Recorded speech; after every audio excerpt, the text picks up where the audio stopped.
Hey guys, so with Baptiste being playable on the PTR, I've been going nuts for the past 5 days, gathering info on him, myth busting, getting playtime, and theory crafting. In the process, I've put together a couple of tips that I think might help some of you guys for when he hits the live servers. We're going to go over his abilities and numbers in detail, followed by playstyles, tech, and strategies for him from myself and Artorigold, before finally going over the huge number of PTR changes in this patch. This video is quite long, so feel free to use the timestamp index below to skip around if you'd like.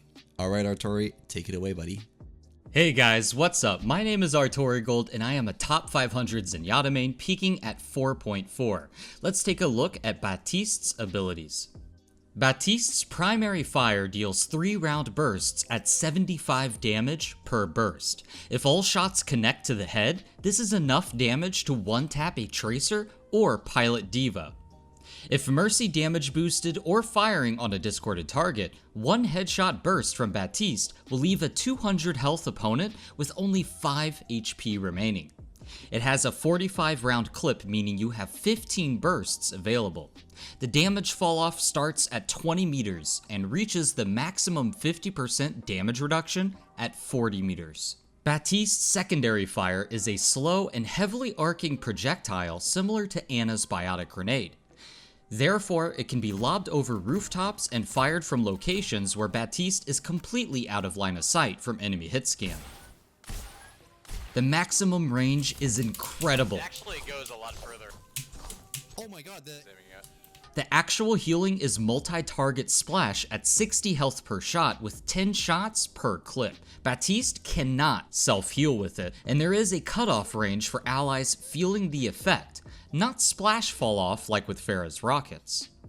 Genji may deflect Baptiste's alternate fire, but not heal himself. Both firing modes use separate clips and must be reloaded. If either clip drops to 0, Baptiste will enter an automatic and uninterruptible reload animation. This means that if you need to heal an ally, but you use the last of your primary fire for damage dealing, you will be stuck in a reload animation even if you have a completely full clip for healing.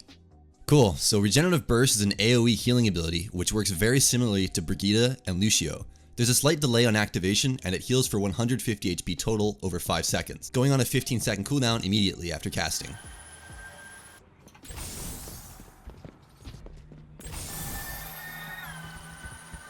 For Regenerative Burst to affect a target, they must be within its 10-meter radius the moment it's activated.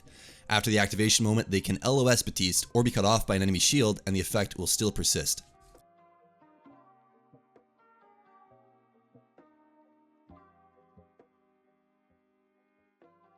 Okay, Immortality Field, the most tantalizing part of Baptiste's kit, is an entity that Baptiste can throw out on a 20-second cooldown which starts on activation. Immortality Field locks the last 1/5 of every player's health if they are within 6 meters line of sight to the drone. This means that Roadhog, for example, will have 120 HP locked by it, while Squishies will have 40. If a player is below 1/5 of the total health pool when the Immortality effect is applied, they will be instantly healed to 1/5. The entity itself has 250 HP and cannot be headshot, so it takes a lot longer to kill than a normal 250 HP target would. The Immortality Field lasts for 8 seconds unless destroyed by the enemy. Even once destroyed, Immortality Field's effect will persist for 1 second. Similar to his alternate fire, the Immortality Field drone can be thrown extremely far. In fact, it has the exact same arc and distance. Therefore, you can use an alternate fire shot to plan out where you're going to throw your Immortality drone, just as you would with Zarya's right clicks to plan out her graviton. And it can also be bounced off walls like a frisbee. Since health is completely locked by the Immortality Field, the ability can be used to survive burst damage ultimates such as Diva bombs and Rip Tires, though the drone itself will of course be destroyed. Damage over time ultimates such as Reaper's Death Blossom or Pharah's Barrage can kill players in the Immortality Field after the initial damage destroys the drone and the 1 second of persistence is over, though by that time the ulting player can usually be killed. The Immortality Field drone cannot be placed or moved by payloads or abilities. This means that Mei's Ice Wall, for example, can completely cut the effect by engulfing the drone, and the drone can be placed under its payload to avoid its destruction, though this may be patched shortly. Get in here.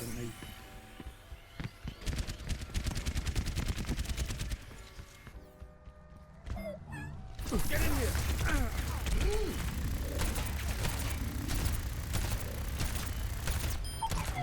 If enemies attempt to damage a player standing in the Immortality Field, they will gain no ult charge. The drone can be hacked or EMP'd by Sombra, but cannot be deflected or eaten by D.Va's defense matrix. Unlike abilities such as Zenyatta's Transcendence, shields cannot cut the effect off. Additionally, the Immortality Field can enable you to survive out of bounds in death zones, though this also appears to be a bug that will likely be patched out very quickly.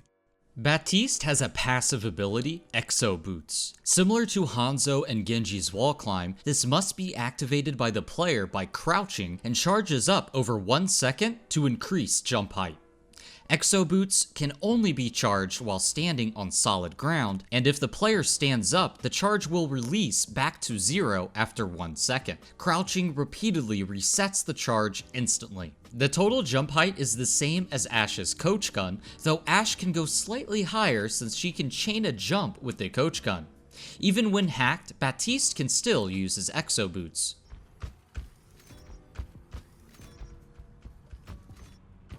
Amplification Matrix is Baptiste's ultimate ability. It requires 1,750 ultimate points to cast, similar to Ana's 1875, which means it takes 5 minutes and 50 seconds to charge passively at 1% every 3.5 seconds, or else you must deal 1,750 HP total in damage and healing. The Amplification Matrix is a placeable entity similar to Symmetra's Photon Barrier. It is uninterruptible with an instant cast time,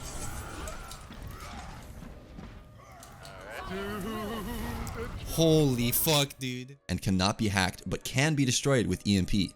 Amplification Matrix does not double damage or healing values, despite the official description. What it actually does is adds plus 100% of value on top of other modifiers, like Zenyatta's Discord Orb and Ana's Nano Boost. You're powered up. Get in there. Was that a field?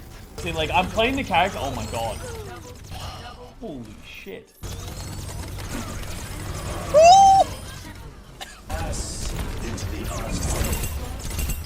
I can melt through trance, are you fucking kidding me? I melted a full Zarya through trance with my ult. Its effect is applied to all projectile weapons. Note that this does not mean projectiles as in our technical description of projectile versus hit scan weapons, as in Junkrat versus Soldier's weapon types, but rather it means lore projectiles. Although hit scan weapons are coded with instant damage, in the lore they are firing bullets as projectiles. This means that hit scan and projectile abilities both, such as Widowmaker's primary fire and Baptiste's secondary fire healing, are amplified, but Zarya's primary fire, Moira's coalescence, and Winston's Tesla cannon are not. Moira's biotic orbs will damage and heal at twice the rate after they go through the amplification matrix, but will still have the same total value. They just suck faster. To make matters more complicated, Hanzo's Dragon Strike Elemental is not amplified, but the damage from the summoning arrow is if it hits a target. Reaper, who both deals damage and receives lifesteal from his damage, does not receive amplification for the healing on top of his damage amplification. So his damage will double, and therefore his total healing will be doubled, but that's it. A good way to remember it is laser E weapons and melee weapons do not get the bonus, but all others do. Amplification Matrix can be placed on moving payloads and pairs very strongly with Bastion in this way. Baptiste cannot gain ult charge for his next ult while Amplification Matrix is active. And that's his whole kit.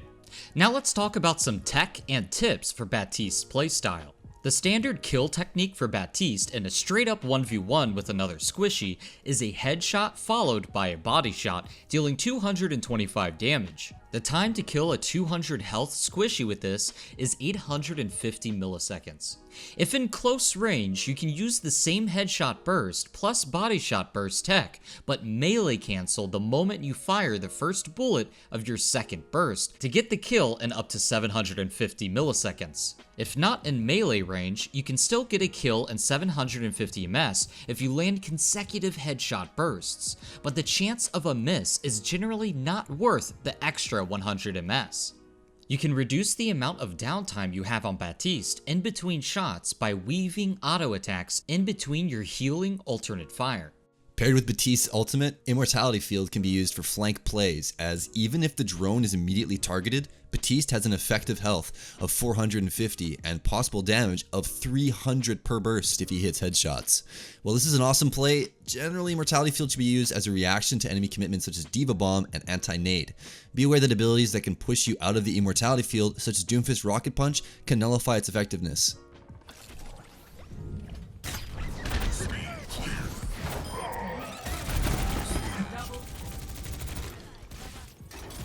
In a Widow 1v1, Baptiste can give a huge advantage with his Immortality Field.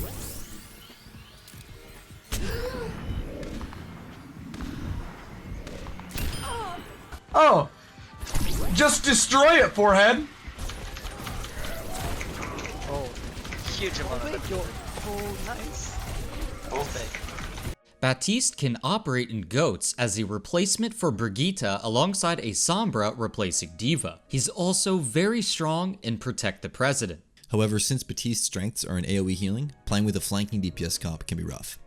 You can play Baptiste similar to Junkrat and lob healing nades or an Immortality Field from a safe position similar to Ana nades. As said earlier, they go incredibly far, and learning spots for Baptiste can allow for some amazing clutch ML7 plays. You want to maximize your Regenerative Burst uptime without endangering yourself, as it is your only self-heal option, so keep track of your off support. As well, you can use the Immortality Field to break Hammond mines.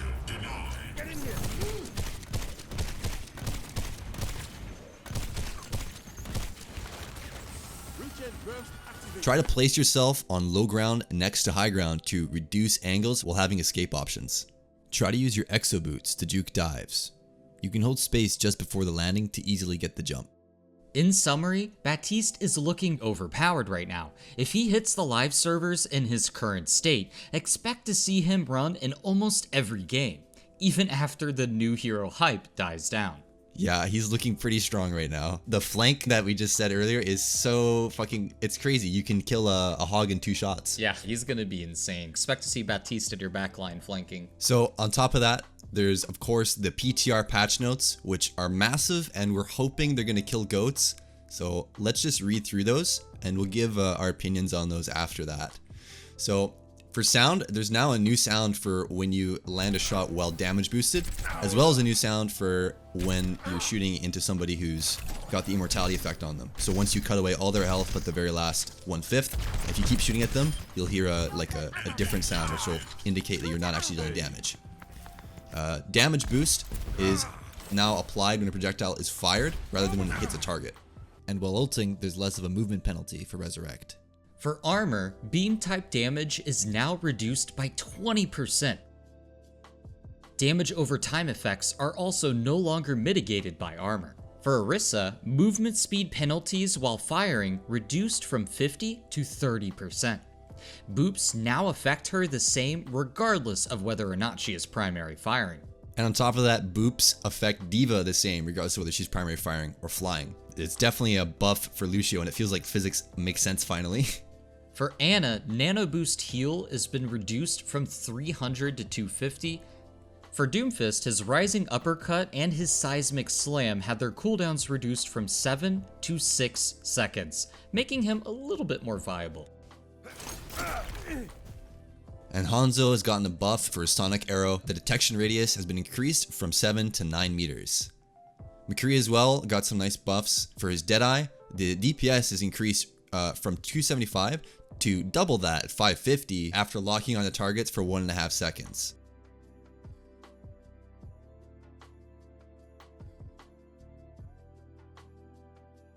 His Fan the Hammer damage, however, has been reduced from 55 to 50, so now does exactly 300 if you land every right click. So it does slightly less than Pulse Bomb, because Pulse Bomb does 5 damage when it gets attached to a target. Mei's primary fire damage was increased from 2.25 to 2.75, making it 45 to 55 damage per second. And at the same time, her Ice Wall health was reduced from 500 to 400, making it a little easier to break through. For Moira, she had her heal over time duration increased from 3 to 4 seconds, making the total healing increased from 50 to 65.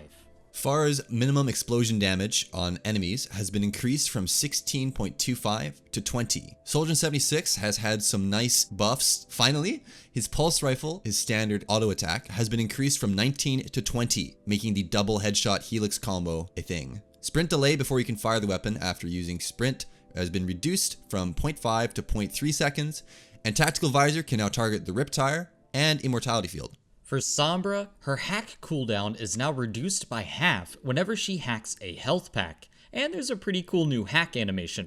Torbjorn, also had his base health increased by 50 armor. Now that Torbjorn has that 250 health, he can survive a full headshot from Hanzo. Overload had his armor gain reduced from 150 to 100 to compensate. For Widowmaker, Infrasight now reveals enemy health bars. You can't see them behind walls just like normal, but you and all your allies can see enemy health bars even when they haven't been damaged yet. Infrasight is now also cancelled on death. For Wrecking Ball, Adaptive Shield no longer cancels roll mode. That one's huge. Ashe's primary fire sound changes when 3 shots or less is in her clip, making it easier to tell when you need a reload.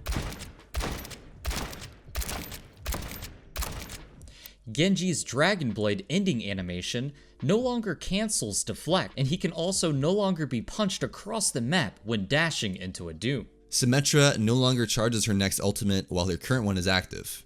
And her primary fire damage ramp has now been increased by 44%, meaning she doesn't have to farm tanks anymore and is pretty strong. Junkrat's frag launcher impact damage has been increased from 40 to 60, making direct hits now deal a total of 140 damage. Lucio's speed has been lowered from 30% to 20%, and his amp effect on speed has been lowered from 70% to 50%. This is a huge nerf for Lucio. And his wall ride passive speed bonus has been increased from 20% to 40%, which roughly evens out all the speed nerfs that he's gotten. So that's kind of going to promote Reddit Lucio, and hurt goats. It's definitely going to hurt goats, but you're going to see a lot more Lucios doing independent, aggro, Reddit Lucio kind of plays, and they're probably not going to be helping their team as much, and it's going to be a little unfortunate, but it's definitely going to help hurt goats a lot more. So Reaper has had his lifesteal reduced from plus 50% to plus 40% of his damage, and Zarya's alternate fire splash radius has been reduced from 2 to 3 meters to 1 to 2 meters. Depending on your energy level, right? So if you have a higher energy, the splash damage radius is larger. Now the maximum and minimum have both been reduced by 1 meter. Zenyatta's Discord Orb has been reduced from 30% to 25%, which is another big nerf to goats, and his primary fire damage has actually been increased from 46 to 48 per orb. This is going to help and hurt Zenyatta at the same time. He's going to be pretty good still overall, but it is going to be a bigger hurt to goats now that the Discord Orb and the Focus Fire is going to be a lot worse. So the big question then, Artori, is goats dead? Is it going to be played the same amount? Going to be played less? What's the verdict? What do you think? I definitely think goats is going to be dead on a lot of maps, but I do think some maps are still going to be pretty good for goats. Some of these really tiny maps, or rather maps with not much of like flanking room. For example, King's Row I think would be the king of goats, and it's so good for it. But I do think that you could probably play some other things here. With Junkrat being better, I could see Junkrat being pretty good counter to goats, but at the same time, all these changes make D.Va a lot more viable, including with Baptiste. Baptiste is going to be countered heavily by D.Va as well. So yeah, more than ever, D.Va is going to be meta, I think. Yeah, I agree. And I think that Baptiste's Immortality Field is also actually like a humongous buff to goats. But again, I mean, if you can focus down the Immortality Field, then you can kill it pretty quickly, and then it's basically useless. It only has 1 second effect. That said, there's also, of course, there's places you can put it, like where it's slightly out of sight, but for goats, because it's a big brawly comp, it's probably gonna be pretty hard to hide the Immortality Field generator itself. So yeah, I feel like, I hope that it is gonna be that, you know, I don't want like goats to just completely die or anything. I just don't want it to be the only comp that's viable. So hopefully that is what's gonna happen, is goats will still be good on some maps like King's Row, but we'll also see some of the more traditional 2-2-2 and other interesting comps. Protect the President with Baptiste, I'm sure is going to be a thing. Junkertown especially. And there's a lot of these changes. It feels like Blizzard's just trying to mix things up a little bit and just see if something else develops other than goats. But at the same time, also goats has had so much time and so many professional resources poured into it to improve it, because it's been meta for so long now that there's so many, like, everyone's gotten so good at it. It's going to be hard, even if there's a meta that's better, for that meta to rise to the top in like ladder and stuff. Unless there's really drastic changes, like maybe this will be really drastic, or, you know, it might just take a bit of time. Yeah, there's definitely going to be a lot of time. A lot of coaches out there and teams are going to be practicing around and trying to figure out what's going to work best. And then we're going to see maybe even counters to that counter. There's going to be a whole complete different meta soon. I do overall think Sombra is going to be key to a lot of these changes. Sombra's always been pretty good. And and with the really hack cooldown now, and yeah. And her being so key to, like, she's a big counter to Baptiste, right? She can hack the Immortality Field. Her EMP destroys his ultimate. So yeah, she's gonna be insane. She's gonna counter Baptiste, and she's gonna counter. I mean, she pretty much she hard counters so many heroes already. I'm actually surprised that they buffed her because I feel like she's so strong already. And her EMP gets rid of Immortality Field. It gets rid of all the shields on Zen and Zarya. Sombra's going to be a really good pick against Goats and even stronger against Baptiste, I think. Oh, yeah. Yeah. I definitely think with a lot of these changes to other heroes, it just makes Sombra even stronger too. One of my favorite changes is actually Hammond's big buff to his being able to use E and Ball. I think that's going to be a lot of fun, and we're going to see Ball be a lot more useful and played. But I think Sombra already hard counters Ball so much that it's going to be really tough for him to really get use out of it. It's going to be interesting. Okay, great. So do you have general tips for like what makes a support player a good support player? Obviously stuff like staying alive, staying next to your team, knowing where your other off support is good. But like, are there any general tips that you can give for someone maybe mid-tier who's maybe looking to become a support main now that Baptiste has come out? Being a support main is very different than being a DPS. Like, DPS mains are very mechanically focused, but I think support mains are definitely more about game awareness, game knowledge, positioning, and it's really focused more on your abilities and how to use them, especially if you're playing heroes like Lucio. When it comes to Zenyatta, you do need to be pretty good mechanically, but overall, you need to be looking at the game. You always need to be ult tracking, know when to use your defensive ultimate. That's a big one. Defensive ultimates are so powerful. You need to make sure you know what the enemy team has, plan ahead, know when to use your ultimate. If you know the enemy team has a Sombra, you want to hide. You want to make sure that you can get your defensive ult off and you're not going to get hacked and your whole team just dies for free. And same thing with all of your abilities. You make sure that you save them to counter somebody else's ability. For example, if you know somebody like Mei is going to have a Blizzard, always save that speed amp so you could speed people out of it. Use it as a reaction and be defensive and counter what the enemy team is doing to diminish their value and to help keep your team alive. And also try to peel. There's very little peeling ever happening, even at the Grandmaster level. I see people who play like Lucio and Brig, and they don't ever peel for their Ana or their main healer. And that's something that you should really need to do, and it'll help you climb SR. Just sit by your main support, find out where she's positioned every once in a while, and just look at her and go, okay, yeah, she's good. All right. Oh, she's getting dived? Maybe I should go help her. Yeah. That's something that I don't see people do enough. They need to peel. Peeling is so important. Absolutely. And yeah, what that kind of stuff looks like for Baptiste is the Immortality Field. You want to generally be saving that to react to like the Diva Bomb, like you said. His ultimate, it's something you can use defensively as well as offensively. It's kind of like Nano Boost. But yeah, you can stay like near the high ground. When a fight breaks out, jump away to the high ground, throw down your Amplification Matrix, and just put out that ×2 healing. It just ramp it into your team. You can clutch a lot of situations that way. If you get an Immortality Field and an Amplification Matrix, no one's going to die. Yeah, Baptiste is going to be really good at getting away. He probably won't even need peeling because his Exoboots is actually really overpowered in my opinion. Yeah. Having a support that can just leap onto the high ground, that's just so good. And he's very independent. He doesn't really need to rely too much on people because of that. And his healing output is just crazy. And he can heal everybody who's grouped up together. In a weird way, he kills goats, but also he enables it. It's very bizarre. Yeah, I'll be interested to see what happens. You know, like always with the PTR, you don't really know what's going to happen until it hits live servers. You know, in the PTR, like, we try to get some games going that roughly resemble comp, and I think we did a pretty good job of that. But, you know, that's nothing compared to thousands of hours from thousands of players, hundreds of thousands of players experimenting around until they find the actual meta. You just can't know really what's going to happen until it really hits live servers and people are playing comp for real SR.